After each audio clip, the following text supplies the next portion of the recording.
Et nous étions toujours sur Zacharie, chapitre 14. Nous avons lu cela tout à l'heure. Zacharie annonce en somme un jour dernier, un jour enténébré, froid, glacial, unique, qui est le passage d'un temps à un autre. Il y a donc un jour de l'Éternel, ce fameux jour de l'Éternel est un jour particulier, qui n'est ni jour ni nuit.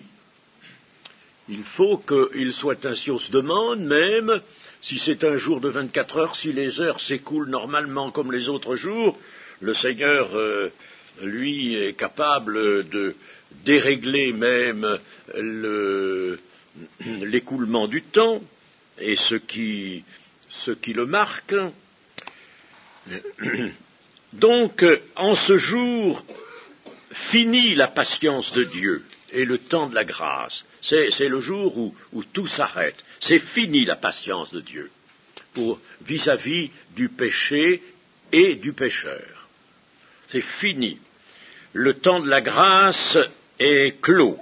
L'homme ne pourra plus faire sa volonté. Il ne le pourra plus. Désormais, seule la volonté de Dieu s'accomplira. C'est-à-dire qu'on va entrer dans l'ordre parfait, dans la justice. Je vous ai dit que la justice était l'ordre parfait sur lequel Dieu règne. Et cet ordre parfait fonde l'éternité. Alors, ce sera aussi fini de l'orgueil, fini de l'oppression, fini du mensonge, de l'hypocrisie et du meurtre. Pourquoi la ville de Jérusalem est-elle prise ? Eh bien, nous l'avons déjà indiqué tout à l'heure, parce que les Israélites, devenus les fidèles disciples de Jésus-Christ, ne voudront plus user de leurs armes et ils vont s'en remettre entièrement au Messie. Voilà les nations coalisées qui viennent contre Jérusalem. D'ailleurs, il nous est bien dit que je rassemblerai les nations, et c'est donc Dieu qui veut cela, que les nations viennent faire ce qu'elles ont toujours eu dans leur cœur, toujours désiré faire, alors qu'elles viennent, elles se rassemblent, et le peuple, lui, ne se défend pas. Que fait-il ? Il s'en remet à son Seigneur, il prie. Leurs ennemis se rendront donc très facilement maîtres de la ville. Ce sera très simple. Ils n'auront pas eux-mêmes besoin de combattre. Ils vont entrer et se rendre tout de suite maîtres de Jérusalem. Et alors c'est pourquoi nous voyons la ville sera prise, les maisons seront pillées et les femmes violées. Voyant bien qu'ils n'ont plus rien à craindre des Israélites qui ne se défendent pas, qui se laissent prendre sans la moindre riposte, alors ils se mettent tout aussitôt à prier, à faire ce que bon leur semble, selon leur mauvais dessein. Mais l'Éternel va exercer son jugement sur ces nations rassemblées contre Jérusalem, et c'est lui qui les a conduits et qui va par conséquent les châtier. Les assaillants de la ville se livreront aux pires actions et une moitié des habitants ira en captivité. Pourquoi cela ? Ça nous étonne. Pourquoi la totalité des habitants de Jérusalem n'est-elle pas sauvée ? Eh bien, il faut que les nations païennes mettent le comble à leurs exactions et à leur haine contre Israël. Mais, sans doute, doit-on admettre que certains habitants ne sont pas, eux, couverts par la grâce du Seigneur. Il n'est pas dit que tous les habitants de Jérusalem se sont convertis. Il y a peut-être soit des Israélites, ça semble peu probable, mais peut-être d'autres personnes à Jérusalem. Il n'y a pas absolument que des Juifs, n'est-ce pas? Alors, il est possible que certains habitants ne soient pas couverts par la grâce du Seigneur. Cependant, la captivité ne sera qu'une démonstration de la dureté des assaillants, car elle ne pourra même pas durer un jour. Elle ne durera même pas un jour. Elle durera quelques instants peut-être, puisque l'Éternel ne tardera pas à frapper en ce même jour, à frapper les peuples venus combattre contre Jérusalem. Et il nous est dit ceci, leur chair se décomposera alors qu'ils seront encore vivants. Je prends ici une autre version que la version seconde, qui nous dit que leur chair tombera en pourriture. Le mot n'est pas peut-être d'un très bon choix. Disons d'une façon plus exacte que leur chair se décomposera, alors qu'ils seront encore vivants. Vous savez ce que fait le Seigneur? Il retire son souffle de vie. Il y a un psaume qui nous dit ça au sujet des animaux. Si le Seigneur retire son souffle de vie, tout rentre dans la poussière. C'est-à-dire que tout se minéralise. En somme, si nos tissus humains, les tissus de notre corps restent vivants, c'est parce que le souffle de vie est en nous. Le souffle de vie pour le corps, n'est-ce pas, par l'âme qui anime la vie physique d'abord, eh bien, le souffle de vie est là, mais lorsque l'âme s'en va, le souffle de vie s'en allant, les tissus reviennent à leur état premier, si vous voulez, leur état d'autrefois, ils retombent dans la minéralisation. Quand vous laissez un corps dans la terre, un temps plus ou moins long après, mettons quelques années, vous pouvez déterrer ce corps et vous trouvez des os, c'est tout, la chair a complètement disparu, il n'y a plus rien du tout, c'est redevenu poussière de la terre. Alors là, leur chair se décomposera alors qu'ils seront encore vivants, leurs yeux pourriront dans leurs orbites, de même que leur langue dans leur bouche. En ce temps-là, le Seigneur les remplira d'une panique épouvantable, ils se tourneront les uns contre les autres, et chacun attaquera son voisin.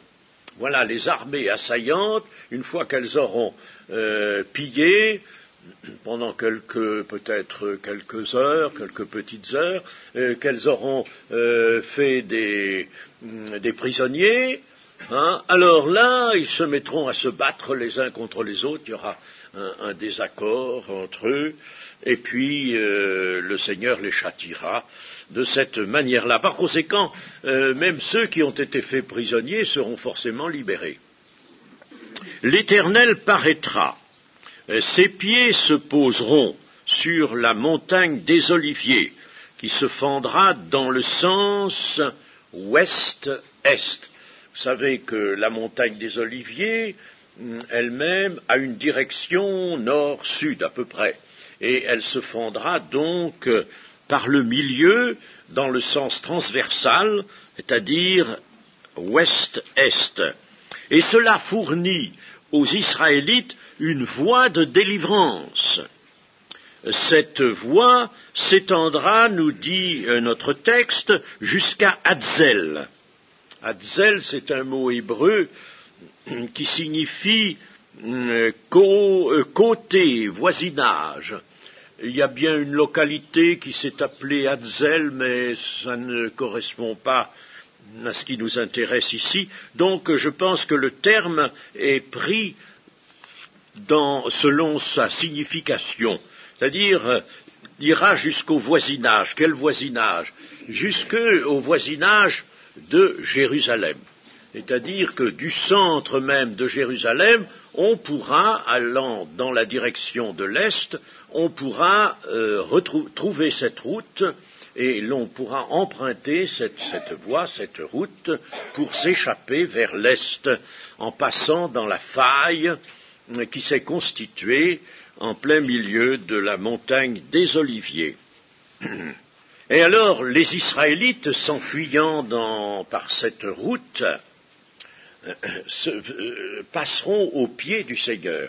Les pieds du Seigneur se poseront sur le mont des Oliviers. Il sera donc au-dessus, là, n'est-ce pas? Voyez la chose, le Seigneur, à quelque hauteur, je ne sais pas combien, n'est-ce pas, là, sera là, et à ses pieds, sur cette route qui s'est ouverte, défileront les Israélites convertis qui n'ont pas voulu employer leurs armes. Cette prophétie merveilleuse rappelle le passage de la mer Rouge sous la conduite de Moïse. Là, c'était la mer qui s'était fendue et qui avait livré passage aux Israélites pour échapper à l'armée du Pharaon. Ici, c'est la montagne qui se fend. L'apôtre Paul nous dit dans la première aux Corinthiens que les Israélites, dans ce passage, ont été baptisés en Moïse. Eh bien là, en reprenant cette expression, ils seront baptisés en Jésus, c'est-à-dire que Jésus ne sera directement leur libérateur. Et là, les Israélites vont comprendre une chose indispensable pour la suite, c'est qu'ils n'ont d'autre défenseur, ni d'autre sécurité que en leur Messie, en leur Sauveur, Jésus-Christ. Cette délivrance sera la dernière. On ne dira plus déjà, n'est-ce pas, la Bible nous avertit qu'il y a un moment, et ce moment est arrivé, on ne dira plus, on ne rappellera plus le passage de la mer Rouge, mais on parlera de cette délivrance, la délivrance dernière. Nous avons au verset 6 du chapitre 14 ceci: en ce jour-là, il n'y aura point de lumière, il y aura du froid et de la glace. Chapitre 14, verset 6. Ce sera un jour unique connu de l'Éternel, et qui ne sera ni jour ni nuit. Mais vers le soir, la lumière paraîtra. En ce jour-là, des eaux vives sortiront de Jérusalem et couleront moitié vers la mer orientale, moitié vers la mer occidentale. Il en sera ainsi été comme hiver. L'Éternel sera roi de toute la terre. Le jour de l'Éternel est donc un jour sombre, de semi-obscurité, mais la lumière paraîtra vers le soir. Le Seigneur étant là, donc on peut admettre que c'est vers le soir de ce jour, oui, que paraîtra le Seigneur. Alors le Seigneur paraissant, il apporte la lumière. Vous voyez, voilà un jour qui est éclairé par la présence du Seigneur. Et la lumière elle-même a une signification, l'apparition de la lumière, c'est l'aurore du jour nouveau, l'aurore annoncée d'un jour nouveau. Après le jour de l'Éternel, donc, il y aura un temps nouveau qui commencera tout aussitôt. Le lendemain, si on peut dire, de ce jour, commencera un temps nouveau, et aussitôt, la lumière sera vive. Et le prophète Ésaïe nous dit qu'elle sera 7 fois plus grande que la lumière d'aujourd'hui. Je vais vous lire ça dans le chapitre 30 d'Ésaïe, chapitre 30, verset 26. La lumière de la lune sera comme la lumière du soleil, et la lumière du soleil sera 7 fois plus grande, comme la lumière de 7 jours. Voyez. Et actuellement, je vous assure, si Vous voyez, quelquefois, là dehors, nous avons une couverture d'arbres ici. C'est bien, mais si on est en plein soleil, au milieu du jour, on a besoin de lunettes de soleil. Nos yeux ne supportent pas déjà la pleine lumière. Pas toujours. Eh bien, 7 fois plus, on ne la supporterait pas maintenant. Nous ne pourrions pas la supporter, nous serions aveuglés. C'est considérable, ça, comme la lumière de 7 jours, 7 fois plus forte. Au moment de la création, le premier acte créateur de Dieu avait été que la lumière soit et la lumière fut. Là, le premier acte créateur, c'est celui qui crée la lumière. La lumière vient toujours en premier. Elle prélude à un nouvel ordre de choses. Et pourquoi nous, dans l'Église, nous devons être des enfants de ténèbres, de lumière, des enfants de lumière, des enfants éclairés. Et quand nous sommes en contestation, que ce soit pour une chose ou l'autre, quand nous raisonnons, eh bien, alors là, nous sortons de la lumière et nous rentrons dans nos ténèbres. Dans les ténèbres de la terre, on ne fait que ça, on ne fait que contester, que raisonner. C'est alors que le Seigneur Jésus-Christ entrera dans son office de roi de toute la terre. Aucune divinité, ni aucune autorité opposée ou étrangère ne subsisteront.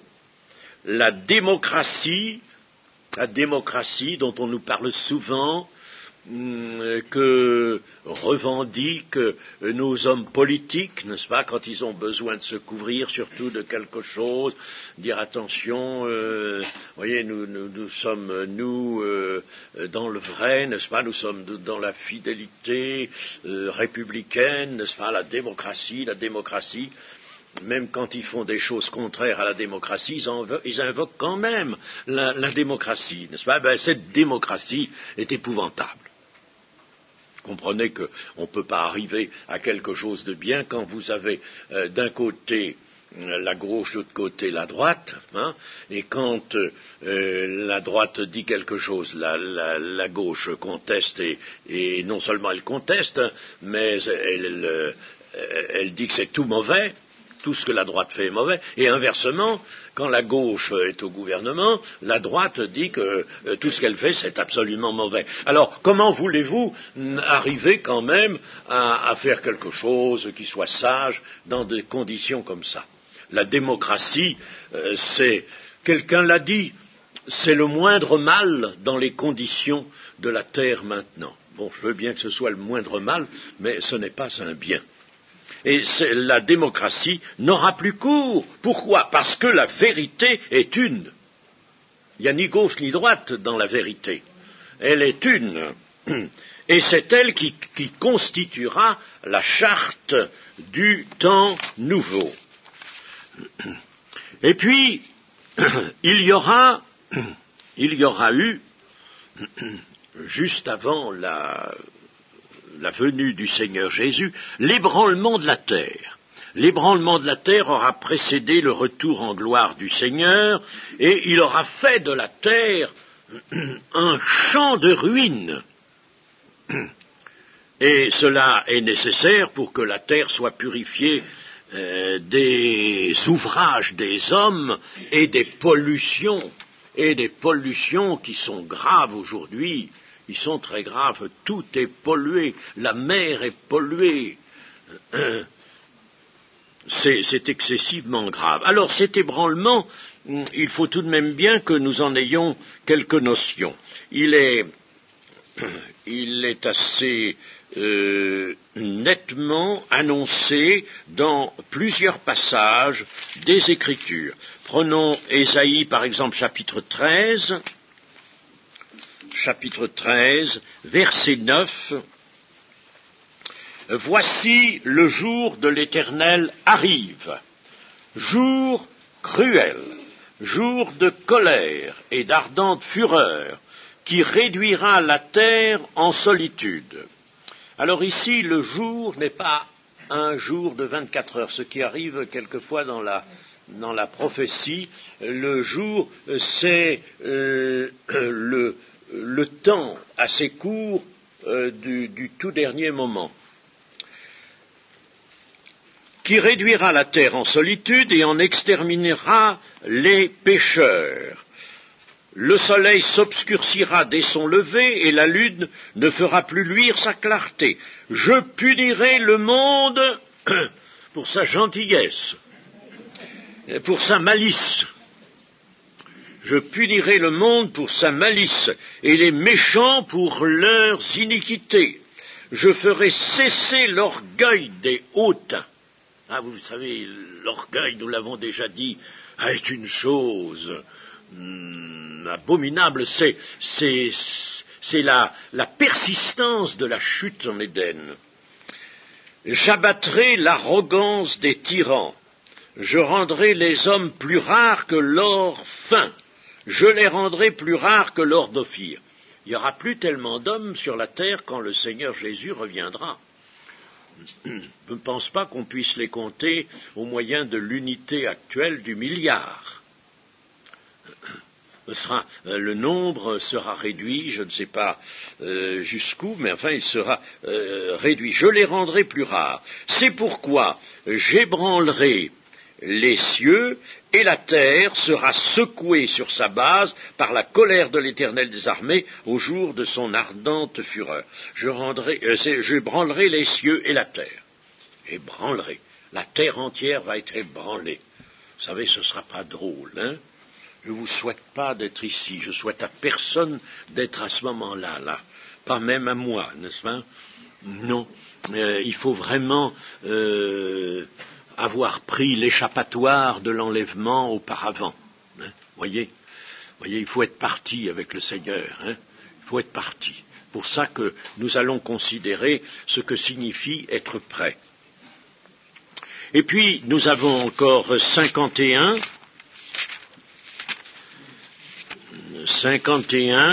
verset 4. Mon peuple, sois attentif, ma nation, prête-moi l'oreille, car la loi sortira de moi, et j'établirai ma loi pour être la lumière des peuples. Ma justice est proche, mon salut va paraître, et mes bras jugeront les peuples, les îles espéreront en moi, elles se confieront en mon bras. Levez les yeux vers le ciel et regardez en bas sur la terre, car les cieux s'évanouiront comme une fumée. La terre tombera en lambeaux comme un vêtement, et ses habitants périront comme des mouches. Mais mon salut durera éternellement, et ma justice n'aura point de fin. Vous vous rendez compte, n'est-ce pas? Les termes sont catégoriques. La terre tombera en lambeaux comme un vêtement. Je vous dis, le Seigneur viendra sur un champ de ruines. Pour l'instant, c'est les mouches. Ce sont les mouches. Bon. Mais ce sera... les habitants périront comme les mouches. Alors, c'est quelque chose d'effroyable, n'est-ce pas? Nous ne sommes pas émus pour les mouches, mais nous sommes émus pour les habitants de la terre. Et les cieux s'évanouiront comme une fumée. Nous allons revenir aux cieux. L'Épître aux Hébreux, au son chapitre 12, je ne vais pas prendre le passage, rappelle cet ébranlement de la terre et des cieux. L'Apocalypse au chapitre 16, nous avons étudié cela, signale aussi un tremblement de terre énorme comme il n'y en a jamais eu et qui détruit les villes, qui modifie la topographie aussi du sol, qui fait disparaître des îles, qui en fait apparaître d'autres. Enfin, c'est un mouvement de l'écorce terrestre considérable. Mais il y a quelque chose qui est intéressant, c'est l'atmosphère. l'atmosphère. Nous avons lu que les cieux s'évanouiront comme une fumée. L'atmosphère, notre atmosphère actuellement est souillée, très souillée. D'abord parce qu'on envoie des engins, n'est-ce pas, qui consomment des quantités énormes de carburant et qui remplissent l'atmosphère de toutes sortes de déchets de combustion, qui d'ailleurs ont le tort aussi d'emporter de l'oxygène et de l'hydrogène en dehors de notre atmosphère. Vous savez que nous, dans notre atmosphère, nous vivons dans une boîte, nous vivons en vase clos. Hein? Alors, pour actionner ces fusées énormes, n'est-ce pas, on prend des quantités d'oxygène liquide, d'hydrogène liquide, mais alors, les quantités de gaz qu'il faut pour remplir les réservoirs d'oxygène et de liquide et d'hydrogène liquide sont énormes. Et puis alors, tout cela s'en va en dehors de notre limite. Notre limite, c'est la haute atmosphère, et ils s'en vont au-delà de notre limite, du voile d'ozone, et cet oxygène est perdu dans le vide, là, au-dessus, est perdu. Hein? Alors nous appauvrissons notre atmosphère en oxygène et en hydrogène. Encore l'hydrogène, bon, peut-être y a-t-il d'autres sources, et c'est peut-être moins grave à première vue, mais l'oxygène, c'est grave. C'est excessivement grave. Et puis enfin, n'est-ce pas, notre atmosphère est souillée, elle est tellement souillée que assez souvent, dans des grandes villes, s'il y a notamment une sécheresse prolongée, la cote d'alerte est atteinte. Dans les grandes villes, par exemple à Paris, il y a des appareils qui jaugent constamment l'état de l'atmosphère et qui donnent l'alerte. Et assez souvent, ces appareils signalent justement un taux de pollution qui dépasse tout ce qui peut être admis. Même ce qui est admis n'est pas très réjouissant. Bon, alors, donc, l'atmosphère ne peut pas être conservée pour le millénium. Et c'est ce que nous montre le prophète Ésaïe au chapitre 34 et au verset 4. Chapitre 34, verset 4. Toute l'armée des cieux se dissout. Les cieux sont roulés comme un livre, et toute leur armée tombe, comme tombe la feuille de la vigne, comme tombe celle du figuier.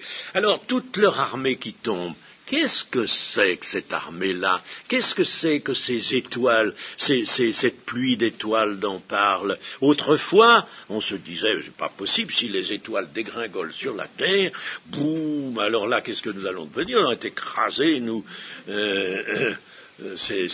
Mais aujourd'hui, on comprend ceci, leur armée.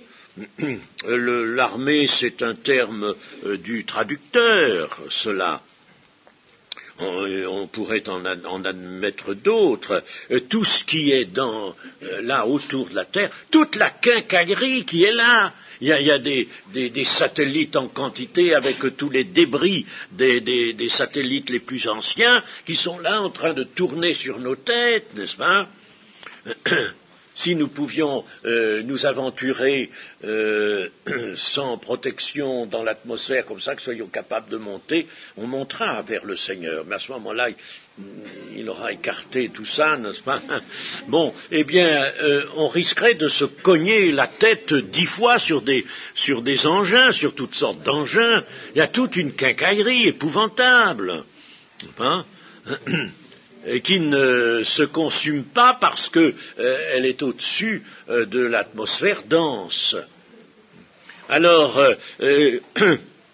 nous voyons, n'est-ce pas, la Bible est inspirée, la Bible sait très bien quel sera l'état de choses au dernier moment, et il nous est dit là que toute l'armée des cieux se dissout, les cieux sont roulés comme un livre. Alors, l'atmosphère actuelle, on va la rouler, l'enlever pour en mettre une autre. Merci Seigneur. un air respirable, un air compatible avec le renouvellement de la terre qui va se produire. Dans l'Épître aux Hébreux, c'est également signalé dans Apocalypse 6 aussi. L'atmosphère que l'on roule comme on roule un livre. Autrefois, on se demandait ce que ça pouvait être, ça, que les cieux seraient roulés comme on roule un livre. Et puis maintenant, nous comprenons très bien. On ne peut pas garder cette atmosphère. Quels sont les premiers actes du Seigneur lorsqu'il arrive sur ce champ de ruines qu'est la terre? Eh bien, le premier acte, c'est de saisir la bête et le faux prophète. La bête, c'est l'Antichrist, et son éminence grise, le faux prophète, et il les jette vivants dans l'étang ardent de feu. Il les jette vivants. C'est-à-dire, ce sont des hommes, n'est-ce pas? Des hommes. L'Antichrist est un homme en lequel Satan a pris place, alors il les jette vivants dans l'étang de feu. C'est ce que nous dit Apocalypse 19, 20. Le deuxième acte sera pour lier Satan pendant 1000 ans. Apocalypse 20, versets 1 à 3. Lier Satan pendant 1000 ans. Le troisième acte du Seigneur sera celui d'un jugement. Un jugement. Le jugement dont il nous a parlé lui-même, le Seigneur, et qui est consigné au chapitre 25 de Matthieu. Vous connaissez cet admirable passage, lorsque le Fils de l'homme viendra dans sa gloire, avec tous ses anges, il s'assiera sur le trône de sa gloire, toutes les nations seront assemblées devant lui, il séparera les uns d'avec les autres, comme le berger sépare les brebis d'avec les boucs, et il mettra les brebis à sa droite et les boucs à sa gauche. Alors le roi dira à ceux qui seront à sa droite, « Venez, vous qui êtes bénis de mon Père, prenez possession du royaume qui vous a été préparé dès la fondation du monde, car j'ai eu faim, et vous m'avez donné à manger. J'ai eu soif, et vous m'avez donné à boire. J'étais étranger, et vous m'avez recueilli. J'étais nu, et vous m'avez vêtu. J'étais malade, et vous m'avez visité. J'étais en prison, et vous êtes venus vers moi. » Les justes, vous voyez, ils sont appelés les justes, ceux-là. Les brebis sont appelés les justes. Alors, les justes lui répondront, « Seigneur, quand avons-nous vu avoir faim, et t'avons-nous donné à manger, ou soif, et t'avons-nous donné à boire? Quand t'avons-nous vu étranger, et t'avons-nous recueilli, ou nu, et t'avons-nous vêtu? Quand t'avons-nous vu malade ou en prison, et sommes-nous allés vers toi? » Et le roi leur répondra, « Je vous le dis en vérité, toutes les fois que vous avez fait ces choses à l'un de ces plus petits de mes frères, les hommes, non pas les juifs seulement. » Il y en a qui interprètent ça parce que Jésus est juif, alors ses frères, c'est les juifs. Mais alors il suffirait que ces gens-là, dont il est question, au dernier moment, aient fait du bien à des juifs. S'ils avaient fait du bien à d'autres que des juifs, ça n'entrerait pas en ligne de compte. Oh, c'est absolument ridicule. Il y a des interprétations qui sont assez souvent révoltantes. Alors que Jésus dit bien dans les Hébreux, alors qu'il est bien dit pour lui, qu'il n'a pas honte d'appeler les hommes ses frères. Et tous les hommes ses frères. Bon, alors, chaque fois que vous avez fait ces choses à l'un de ces plus petits de mes frères, un homme quelconque sur la terre, c'est à moi que vous les avez faites. Alors, en somme, ceux qui sont là, n'est-ce pas, et qui sont dans le clan des brebis, s'étonnent que le Seigneur leur dise « Vous m'avez donné à manger, vous m'avez donné à boire, vous êtes venus me voir ». il s'étonne, mais quand avons-nous donné à manger et à boire, quand t'avons-nous vêtu, quand t'avons-nous visité, et sous-entendu, mais Seigneur, on t'a jamais vu, on t'a jamais rencontré, on ne te connaissait pas. En effet, ça c'est un jugement pour les hommes qui n'auront pas connu le Seigneur. Forcément, au moment où le Seigneur viendra, il y aura des hommes qui n'auront pas, quoi qu'on fasse maintenant, n'est-ce pas, avec les missions et l'Évangile, il y aura forcément des hommes qui n'auront pas entendu la prédication de Jésus, tout au moins une prédication solide, une prédication véritable. N'est-ce pas ? Bon, alors, quand avons-nous fait ces choses ? Chaque fois que vous avez fait ces choses à l'un de ces plus petits de mes frères, les hommes, c'est à moi que vous les avez faites. En somme, là, il y a un jugement sur la base, si vous voulez, des œuvres, mais pas tellement des œuvres, sur la base des dispositions de cœur. Sur la base des dispositions de cœur. Voilà des gens qui voyaient la misère, le dénuement, le malheur des malades, des prisonniers, et qui étaient secourables. Hein? Bon, parce qu'il y avait quelque chose qui le leur disait. Comme dit Paul, la loi, en quelque sorte, était écrite dans leur cœur. Ils avaient un cœur bon, un cœur qui voulait secourir. Et alors, se fondant là-dessus, le Seigneur les classera parmi les brebis. Et alors, à la fin, il leur dira ceci, les justes iront à la vie éternelle. C'est-à-dire, à ce moment-là, le Seigneur Jésus les justifiera. Parce qu'on ne peut pas aller à la vie éternelle sans être justifié par le Seigneur, mais le Seigneur sera là avec la rédemption dont il a lui-même la disposition, et il justifiera ces hommes à ce moment-là. Il les justifiera sur la base des sentiments qu'ils auront manifestés au milieu des hommes. Puis alors, il y a l'inverse, les boucs, n'est-ce pas, qui, eux, n'ont pas donné à manger, n'ont pas donné à boire, n'ont pas visité, etc., etc. Ils ont fait tout le contraire. Hein.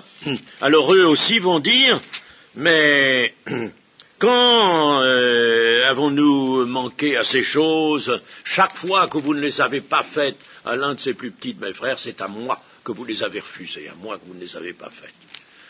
C'est merveilleux comme passage. Seulement, attention, ça n'intéresse pas les chrétiens. Ça nous intéresse, si, de savoir que la lecture nous intéresse et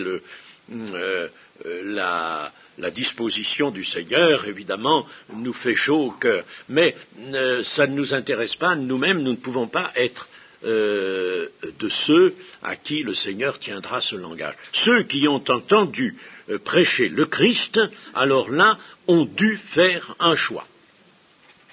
Eux, c'est le choix qui sera déterminant. Pour nous, c'est le choix. Ou bien nous refusons Jésus. Bon, si nous le refusons catégoriquement, peut-être pas à la première annonce, mais enfin, d'une façon générale, nous refusons Jésus. Bon, c'est classé, maintenant, nous sommes bons pour la perdition. Mais si nous choisissons Jésus, nous sommes bons déjà maintenant pour la vie éternelle.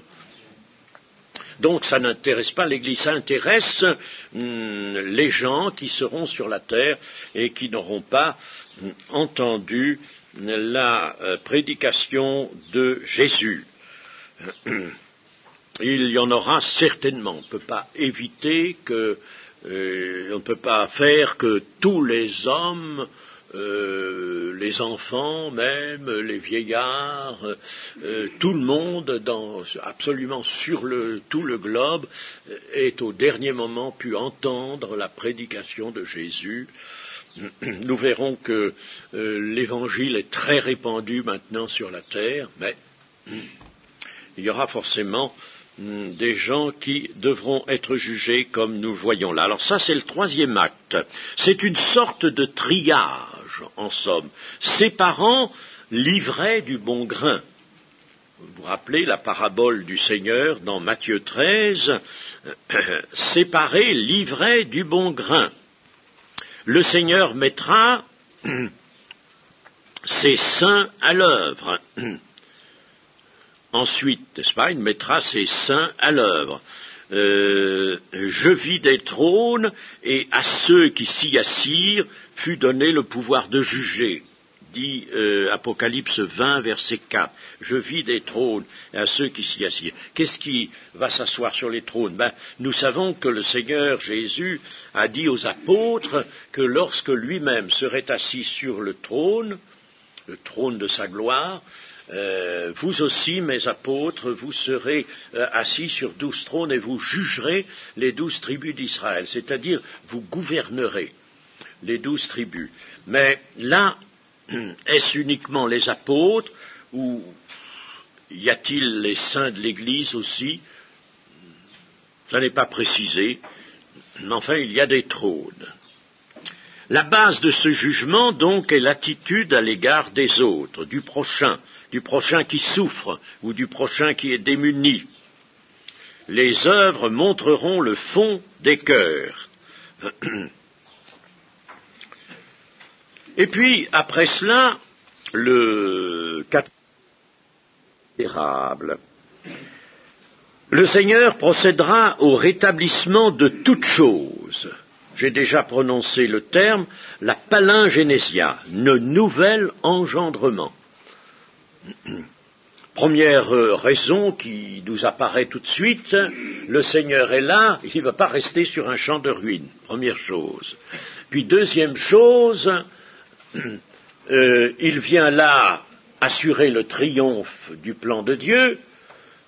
Eh bien, ça ne peut pas se terminer sur une débâcle, parce qu'après à la fin, n'est-ce pas, de la période de 7 ans, là, à la fin des fléaux, le spectacle est celui d'un échec, d'une débâcle, et le plan de Dieu ne peut pas se terminer là. Il faut donc que tout soit restauré. La terre va être restaurée dans l'état où elle était avant la chute. Avant la chute. Bien des textes nous le disent, nous les verrons un peu. D'abord, voyons, ce n'est pas bien la peine, dans Acte 3, l'apôtre Pierre parle de ce rétablissement de toutes choses, le rétablissement de toutes choses. Mais la palingénésia figure surtout dans Matthieu 19.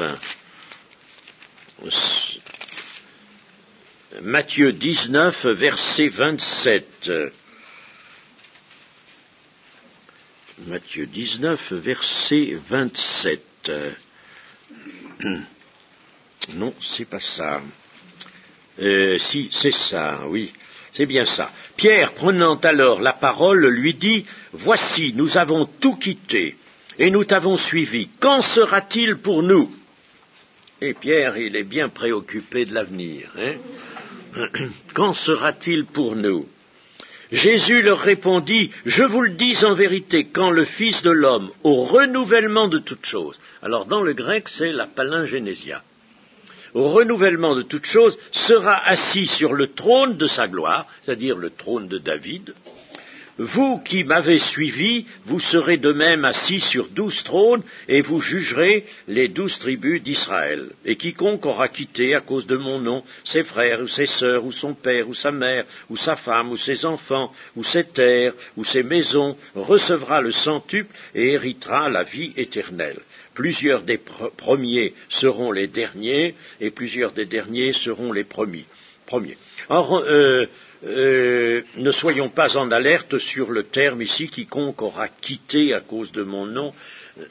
Il ne s'agit pas d'abandonner et de ne plus voir les gens de sa famille, il s'agit d'être libre à leur égard pour suivre en toute priorité le Seigneur Jésus. Il s'agit d'être libre, n'est-ce pas? On ne peut pas, quand on est à Jésus, supporter encore la contrainte que les membres de la famille, à quelque titre que ce soit, voudraient encore exercer sur vous. Ça, il faut être libre, entièrement libre, vis-à-vis d'eux. Hein. et même aller jusqu'à haïr sa propre vie, c'est-à-dire à ne plus aimer sa propre vie telle qu'on la vivait, pour la perdre, en somme, perdre sa vie, pour la remettre au Seigneur Jésus.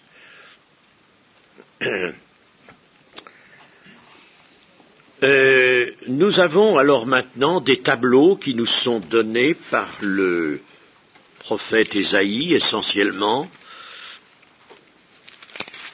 au chapitre 51 d'Ésaïe, lisons au verset 15.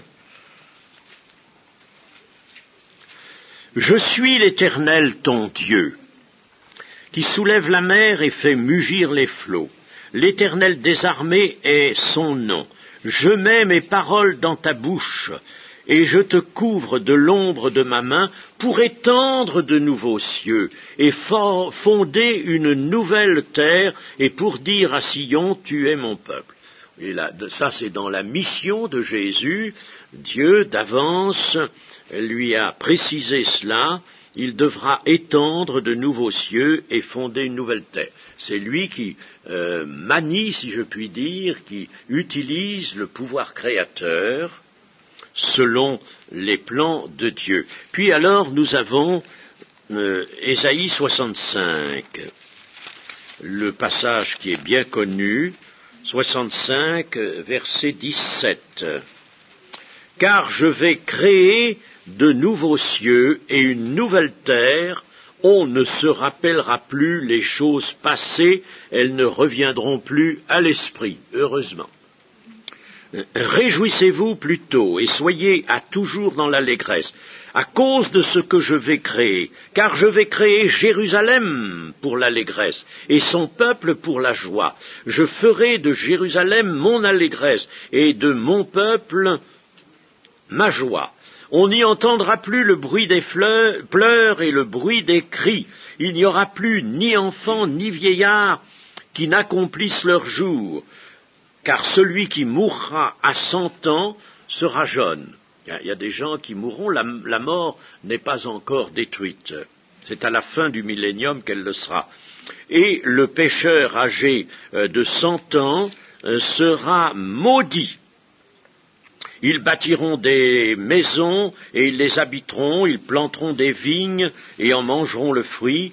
Ils ne bâtiront pas des maisons pour qu'un autre les habite, ils ne planteront pas des vignes pour qu'un autre en mange le fruit, car les jours de mon peuple seront comme les jours des arbres, et mes élus jouiront de l'œuvre de leurs mains.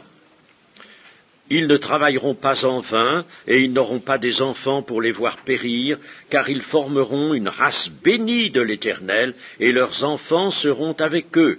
Avant qu'ils m'invoquent, je répondrai. Avant qu'ils aient cessé de parler, j'exaucerai. Ô Seigneur, si c'était déjà le moment. Mais pourquoi pas? Mais pourquoi pas? C'est parce que de notre côté, il y a quelque chose qui ne va pas, n'est-ce pas? Parce que le Seigneur a bien dit que ceux qui l'aiment vraiment et qui demeurent dans son amour peuvent demander ce qu'ils voudront, demandez ce que vous voudrez, et cela vous sera accordé. Alors si nous n'avons pas les exaucements de prière que nous désirons, c'est que nous ne demeurons pas pleinement dans l'amour du Seigneur. Voilà. Mais là, vous voyez, au cours du millénium, avant qu'ils aient cessé de parler, j'exaucerai. Mais quelquefois, ça s'est produit, ça. Ça s'est produit. C'est produit, moi je l'ai vu plus d'une fois, peut-être pas dans des choses toujours très importantes, mais dans pas mal de choses. Quelquefois le Seigneur se montre ainsi rapide dans l'exaucement de désirs ou de petites prières concernant des choses de l'existence assez limitées. Mais ça, je l'ai vu. Je me rappelle une fois, j'étais en train de prier pour une certaine chose, n'est-ce pas? Et puis, alors, je priais, je priais, et puis alors, il y a quelqu'un qui vient me trouver, et puis qui me dit, frère, mais vous savez ce qui s'est produit il y a déjà 10 minutes, il y a telle et telle chose. Ah, c'était ce que j'étais en train de demander au Seigneur. Ça y est, c'est fait. C'est déjà fait, c'était déjà fait. Oui, ça peut arriver, ça. Ça nous est arrivé une fois à Père-Guillot aussi. Il y avait un garçon d'une vingtaine d'années qui était épileptique et qui avait eu une crise dans la nuit. On avait fait venir le médecin qui lui avait fait une piqûre.